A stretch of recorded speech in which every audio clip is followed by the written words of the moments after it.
জ্যোতিষশাস্ত্রের উৎপত্তি ও ইতিহাস। জ্যোতিষশাস্ত্রের জন্ম পৃথিবীর প্রাচীনতম সভ্যতাগুলোর সঙ্গে যুক্ত। ভারতীয় জ্যোতিষের শিকড় রয়েছে বেদ-এ। ঋগ্বেদের নক্ষত্র বিদ্যা জ্যোতিষশাস্ত্রের প্রাথমিক ভিত্তি। এই বিদ্যা চন্দ্র, সূর্য এবং নক্ষত্রের গতিবিধি বিশ্লেষণ করে ভবিষ্যৎ নির্ধারণ করত। পঞ্চাঙ্গ ও গ্রহের গুরুত্ব। ভারতে পঞ্চাঙ্গ তৈরি করা শুরু হয়, যেখানে নবগ্রহ, রাশি এবং বিভিন্ন মুহূর্ত বিশ্লেষণ করা হতো। মধ্যযুগে জ্যোতিষশাস্ত্র আরও কাঠামোবদ্ধ হয়ে ওঠে। নবগ্রহ ও 12টি রাশিচক্র বিশ্লেষণের ভিত্তি তৈরি হয়।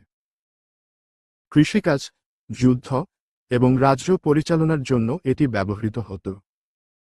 বর্তমানে জ্যোতিষশাস্ত্র প্রযুক্তি এবং বিজ্ঞানের সঙ্গে একীভূত হয়ে নতুন মাত্রা পেয়েছে।